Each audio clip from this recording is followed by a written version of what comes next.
24 তারিখ সকালবেলা আমি হসপিটাল থেকে রিলিজ নিয়ে বাসায় এসে শরীর অনেক দুর্বল ছিল। তখন আমি ওষুধ খেয়ে ঘুমের ট্যাবলেট খেয়ে ঘুমাইতেছি। হঠাৎ করে রাত্রেবেলা উঠে দেখতেছি কি আমার আম্মু কান্নাকাটি করতেছে, রুম ভর্তি পুলিশ আর আর্মি। তা আমি যখন ওনাদেরকে জিজ্ঞেস করলাম আপনারা কেন আসছেন, ওনারা বললো আপনার বিরুদ্ধে সার্চ ওয়ারেন্ট আছে। তা আমি পরে বললাম সার্চ করেন। ওনারা লবণের প্যাকেট খুলে 50 কোটি টাকা খোঁজে, ওনারা বিছনা চাদর উঠে 50 কোটি টাকা খোঁজে। যাই হোক, পরে আমাকে ওনারা নিয়ে গেল, তখন প্রায় রাত 2টা বাজে। নিয়ে যাওয়ার পরে যখন থানায় আমাকে হস্তান্তর করা হলো, আমি টঙ্গী পূর্ব থানায় আমাকে নিয়ে যাওয়া হয়েছিল। যদি আমার মামলাটা কালিয়াকৈর থানায়, টঙ্গী পূর্ব থানায় যখন নিছে, যে পুলিশগুলা আমাকে দেখে সবসময় আপু বলে সম্মান করতো, তাদেরকে একবার রিকোয়েস্ট করছিলাম পা পর্যন্ত ধরে যে আমাকে জেলের ভিতরে রাখেন না, আমাকে একটু বাইরে বসান, এই জেলের ভিতরে রাখলে আমি মরে যাব। জেলের অবস্থা এত খারাপ ছিল। ওনারা আমাকে যে ব্যবহারটা করছে আমার সাথে, যাই হোক এই বিষয়ে বাদই দিই। তারপর যখন আমাকে কোর্টে নেওয়া হইলো, আমার আম্মু এমন একজন মানুষ, সে মানে বাড়ি থেকে বাজার পর্যন্ত চিনে না। আমার বাবা জামাতে গেছে 4 মাসের জন্য, আমার মার পাশে কেউ ছিল না। আমার মা সবার দাঁড়ে দাঁড়ে ঘুরছে কিভাবে আমার মেয়েকে বের করব, কোন ইকুল ধরবো, কিভাবে কি করব। 3 দিন পর দেবদূতের মতো অপু ভাই আসছে, গাজীপুরের আহ্বায়ক, অনেকেই আসছে, অপু ভাই, রাশেদ ভাই, রুদ্র ভাই, মহিন ভাই, মসিন ভাই, তাদেরকে আন্তরিকভাবে ধন্যবাদ, তারা আমাকে অনেক হেল্প করছে। কিন্তু আমি 11 দিন জেলে থাকায় যে পরিমাণ নির্যাতিত হয়েছি, আমার রিমান্ড 2বার হয়েছিল। প্রথম যখন আমি বৃহস্পতিবার মহিলা গাজীপুর জেলা কারাগারে যাই, রবিবার আমার জামিন দেওয়া হয় ম্যাজিস্ট্রেট কোর্টে। তখন ওইখান থেকে জামিন নামঞ্জুর করে রিমান্ড দেওয়া হয় আমাকে। ওই রিমান্ড শেষে যখন আমি কালকে পরশুদিন যখন কোর্টে যাই, তখন আমার মামলার যে আয়ু এসআই ফারুক, উনি আবার রিমান্ড চায় আমার। উনি এভাবে রিমান্ড চাওয়ার জন্য আমি ভাবছি এবার রিমান্ড হবে না, এবার আমার জামিনটা হয়ে যাবে, কারণ 12 তারিখে আমার এক্সাম। কিন্তু উনি রিমান্ড চাওয়ার পরে আমার উকিলরা বেশ কিছু প্রমাণ দেখায়, আমি আমার পক্ষে আমার যথেষ্ট নির্দোষ হওয়ার প্রমাণ আছে। ম্যাজিস্ট্রেট যখন আয়োকে জিজ্ঞেস করে এজাহার নামা ছাড়া কি 1 নম্বর বিবাদীর পক্ষে আর বিপক্ষে কোনো প্রমাণ আছে, উনি আমার আয়ু বলে যে না, কোনো প্রমাণ নাই। আমার পক্ষে সমস্ত প্রমাণ যখন আমার উকিলরা ম্যাজিস্ট্রেট কাছে দেয়, ম্যাজিস্ট্রেট তাও আমার 2 দিনের রিমান্ড মঞ্জুর করে। আমার রিমান্ড মঞ্জুরে আমার কোনো কষ্ট ছিল না। আমার 12 তারিখে পরীক্ষা, সেই পরীক্ষাটা দেখানোর পরেও উনি আমার জামিন মঞ্জুর করে। তারপর আমার ভাইয়েরা ওইখানে যথেষ্ট আমার জন্য করছে। ওনারা না থাকলে হয়তো বা আমার রিমান্ড কখনোই এরকম নামঞ্জুর হয়ে জামিন হইতো না। ওনাদেরকে আন্তরিকভাবে অনেক ধন্যবাদ। কিন্তু আমার কথা হচ্ছে যে আমি কোনো রাজনৈতিক দলের না, আমি একদমই অরাজনৈতিক। আমি অরাজনৈতিক ভাবেই সবসময় আন্দোলন করছি, কখনো এনসিপিতেও ছিলাম না, আওয়ামী লীগ তো নাই। আওয়ামী লীগ, এনসিপি, বিএনপি, জামাত, গণ অধিকার পরিষদ, এগুলো কোনো কিছুতেই আমি ছিলাম না। আমি শুধুমাত্র অরাজনৈতিক থেকে আন্দোলন করছি সব সময় দেশের জন্য। এতটুকু করার পরেও আমাকে 11 দিন যে পরিমাণ নির্যাতন করা হয়েছে, আমার ফ্যামিলির সাথে আমি 1 মিনিটের জন্য কথা বলতে পারতাম না। আমার সাক্ষাৎ বন্ধ করে দেওয়া হয়েছে। আমি বাইরে কি হইতেছে, আমার মা কার কাছে যাইতেছে কিচ্ছু জানি না। একদিন অনেক কষ্ট করে স্যারের একজন, ওই যে ওইখানে একজন স্যার আছে, ওনার পায়েটায় ধরে টাকা দিয়ে আমার মার সাথে আমি একদিন দেখা করতে পারছি। সেই দিন আমার মাকে আমি একটা কথা বলছিলাম, আম্মু এটা দুনিয়ার জাহান্নাম। তারপর আম্মু আমাকে আশ্বাস দিয়ে আসছে যে আমি তাড়াতাড়ি বের হব। অনেক অনেক কষ্ট, আমি আসলে আমার জেলের অভিজ্ঞতাটা এখানে শেয়ার করলে হয়তো বা 2-3 ঘন্টা 11 দিনের অভিজ্ঞতা আমি শেয়ার করতে পারবো না। আর আমার শরীরের অবস্থাও খুবই খারাপ। আমি এখানে আসছি শুধুমাত্র আপনাদের প্রশ্নে কিছুটা উত্তর দেওয়ার জন্য। আমি কিছু জিনিস হাইলাইট করি।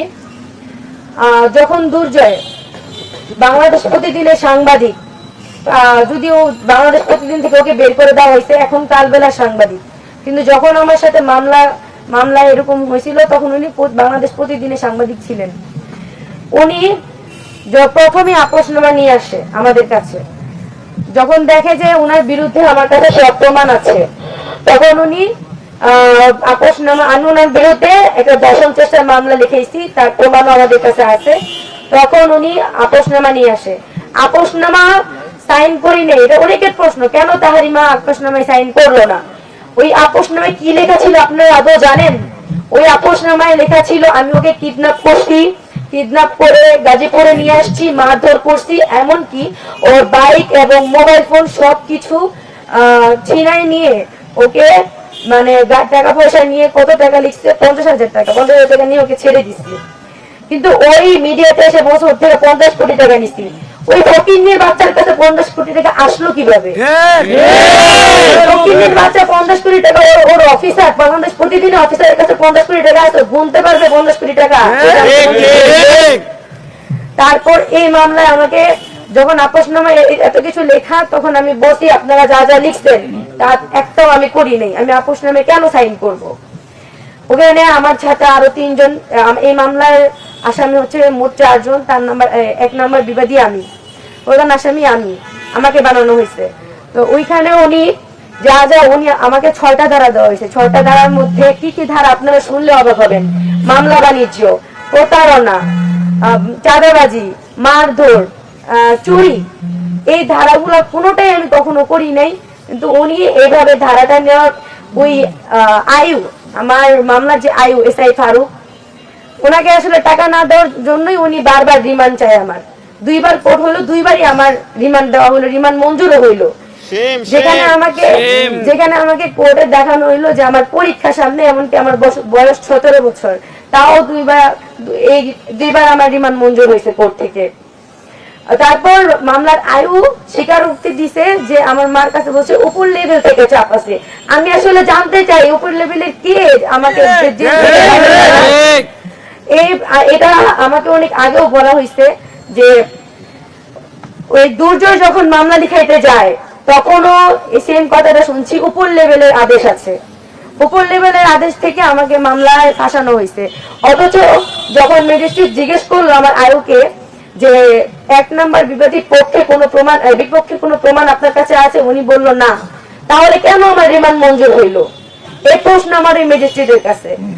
তারপর আমার যখন এভাবে, যখন আমাকে কারাগারে রাখা হয়েছে, অনেক এই অভিজ্ঞতাগুলো আমি আপনাদের সাথে শেয়ার করব। আমি আসলে শারীরিক মানসিক দুইভাবে অনেক অসুস্থ হয়ে আছি।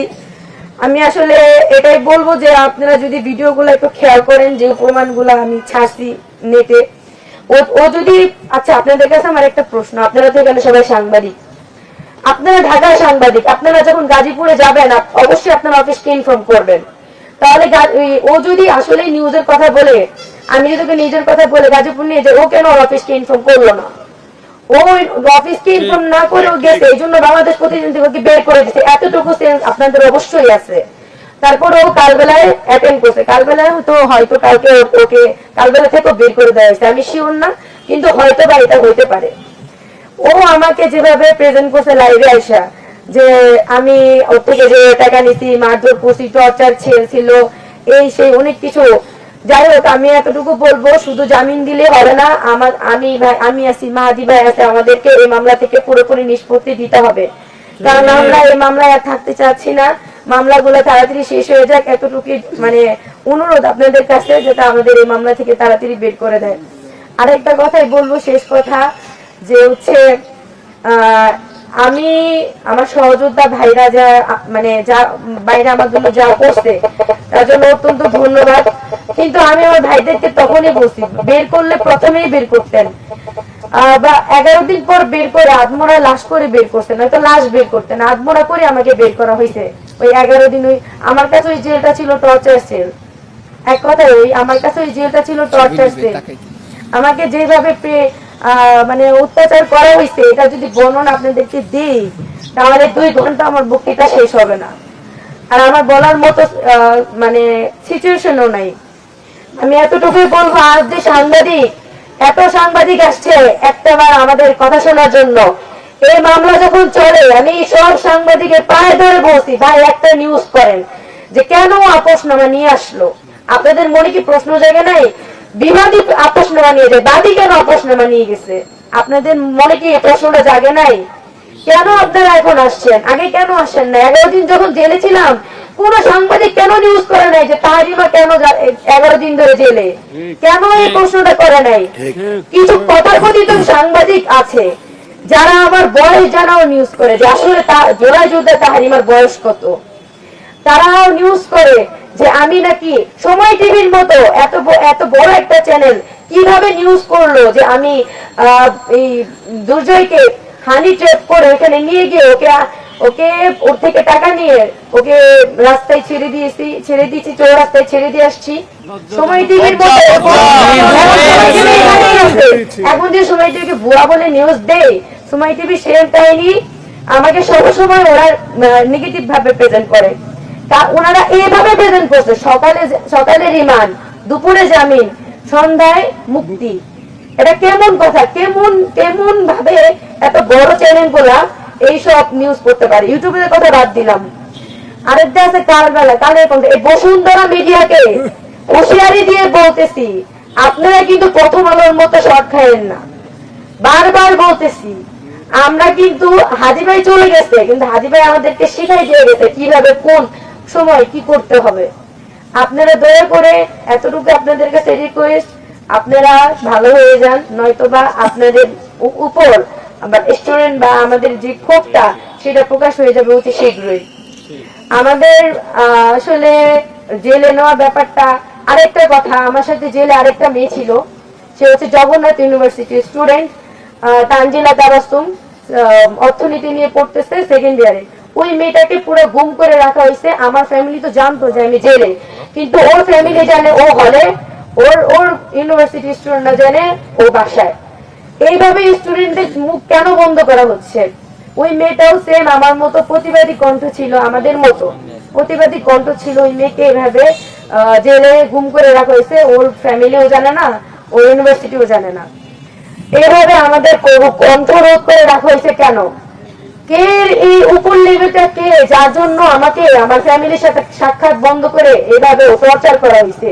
এই উপর লেভেলটা কে, যাকে তদন্ত রিপোর্ট ছাড়া কিভাবে মামলা দেখানো হয়, তদন্ত রিপোর্ট ছাড়া কিভাবে রিমান্ড দেওয়া হয়? 17 বছর হয়েও কেন রিমান্ড খাইতে হয়? এই প্রশ্নগুলো আমার থাকবে এই সরকারের কাছে। আর আরেকটাই কথা বলবো, আমার সহযোদ্ধা ভাইরা যথেষ্ট করছেন, তার ভিতর অন্যতম ছিল অপু ভাই, তারপর রাশেদ ভাই, আরো অনেকেই ছিলেন যাদের নাম হয়তো বা আমি মনে পড়তেছে না। আমি এমনি অনেক অসুস্থ, আপনারা যেহেতু দেখে আমার চেহারা দেখে হয়তো বা আমার অঙ্গভঙ্গি দেখে বুঝতেছেন যে আমি আসলে এখানে আর বেশিক্ষণ থাকতে পারবো না। আমি অনেক অসুস্থ, আমি খুব কষ্টে আসছি আপনাদের কিছু কিছু প্রশ্নের উত্তর দেওয়ার জন্য। ইনশাআল্লাহ আল্লাহ আমি সুস্থ হয়ে গেলে আপনাদেরকে আমার জেলে কিভাবে টর্চার করা হয়েছিল, কে করছিল, সবকিছুই বলবো।